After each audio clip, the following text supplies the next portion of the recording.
Check out FlipsideGaming.com for all your gaming needs. Use the promo code HEROES to save 10% on all orders over $10.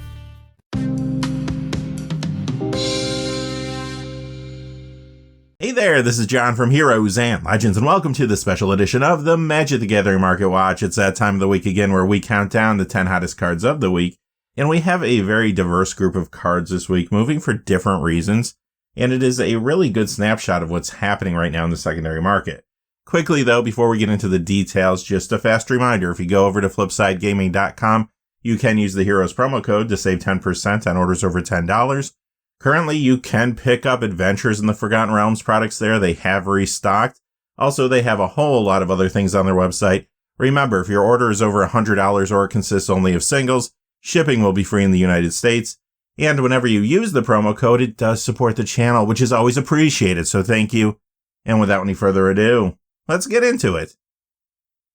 Number 10 is Dress Down. This goes up 327 this week to 429. That is a 319% increase. Quickly though, before we talk about this card, this is a good time to let you know how we compile our top 10 every week. We look at two major pieces of criteria. The first one is a percentage increase in value for the cards. And secondly, we want to see a true increase in sales. If you are thinking a card might show up on the list and it's not here, well, it fell short in one or both of those categories. With that out of the way, let's talk about Dress Down. The main reason this is going up this much right now is because it is starting to see play in the modern Griskus Death Shadow builds. It does interact nicely with Death Shadow there. Also, this sees Legacy play in Miracles builds, Jeskai Stoneblade, and builds with Phyrexian Dreadnought. Obviously, this card works well with that one. And this does get some Commander play as well. Number 9 is Knights of Thorn. This is going up 345 this week to $18.99. That is a 22% increase. Reserveless cards from the Dark continue to be hot, at least to some degree. Not as much as we were seeing a number of weeks ago, but occasionally one will still jump up in value like this. It does see a tad bit of Commander play, but really this is something that collectors are more interested in finding in high grade than anything. Number 8 is Relentless Dead. This goes up $4.80 this week to $15 for a 47% increase. This is currently a good card for Commander Zombie builds of all kinds, and it is seeing some more play around a new card from Adventures in the Forgotten Realms, Ace Raric the Archlich. But the reason this is going up as much as it is right now ties into the fact that we are getting 2 Innistrad sets this fall, and you can bet we're going to see some new zombies in those sets. As a matter of fact, one of the Commander decks coming out with Innistrad Midnight Hunt is called Undead Unleashed, and there is a theory that was floating around a MTG message board this week, speculating that when you look at that small piece of the package of that particular precon that they showed, the art looks like it could be an Undead Gisa. Is it that character? Maybe, maybe not, but we know there's going to be a lot of zombies coming. Number 7 is Commander Grevenil Vec. This goes up 513 to 1760 for a 41% increase. This does get a little Commander play, and remember, recently the Phyrexian creature type was added to this. Again, though, this is another reserveless card that collectors have been picking up in high grade. Number 6 is Dragonlord Jermoka from Dragons of Tarkir. This goes up 565 to 44.95 for a 14% increase. This was recently added to the list with Adventures in the Forgotten Realms, but those cards are still trying to find their price point. This week, that particular copy has been stable, though. This one's still shooting up in value, however. It is getting a push, of course, from the Dragon Tribe support that came out of Adventures in the Forgotten Realms, and this is seeing additional Commander play in Dragon builds like the Dragon, and in decks around 2 cards from the new set, Tiamat, of course, being the main one, and to a lesser degree, Driss Do'Urden.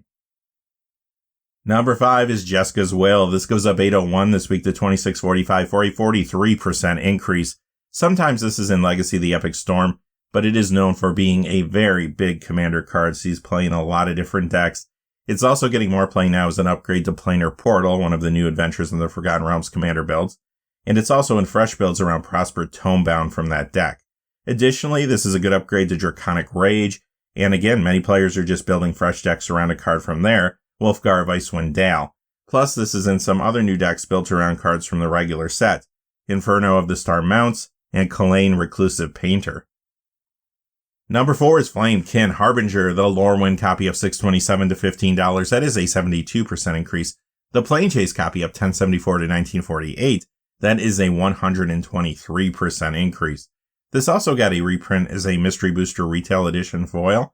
That copy of the card is moving up as well this week, but not to the same degree these two are. So why is this card increasing in value? Well, it is part of the 5-color Elementals deck in Modern, and that deck has been performing very well recently in the format. This also gets some commander play too. Number 3 is Didgeridoo. This goes up $12.01 to $43 for a 39% increase, and yes, this is a reserve list card as well, but there is a very good reason that it's increasing this much right now. First off, this gets some commander play in Sethron Herloon General or Neheb the Worthy.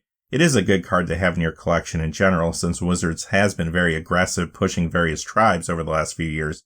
But the big reason it's moving is because of Legacy.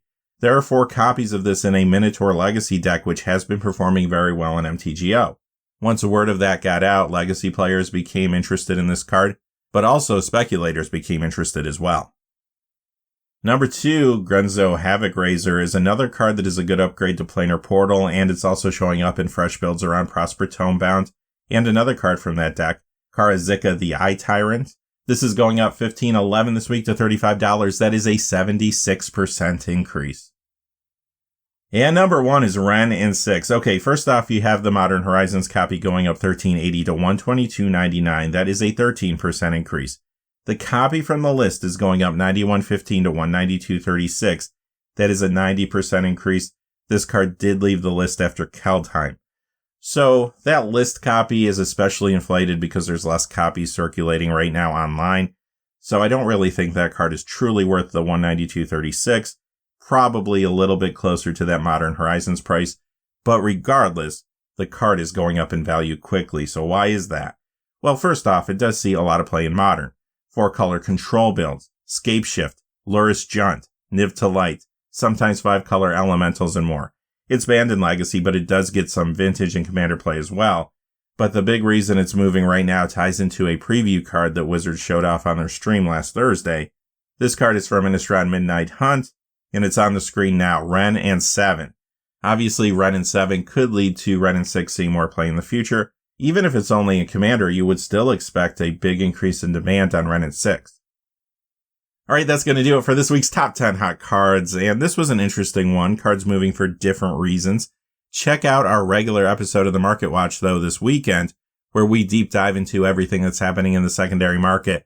Until then, though, hey, stay safe out there, thanks for watching, please remember to like and subscribe, and have a great day. Hey, thanks for watching. This video is made possible through the generous support of viewers like you on Patreon. Check out the description below for links to our Patreon page as well as our Amazon affiliate store, where a small percentage of all sales will also help support the channel. Finally, if you haven't had a chance yet to subscribe, hit that subscribe button so you don't miss any of the new videos on Heroes and Legends. Talk to you again soon and have a great day.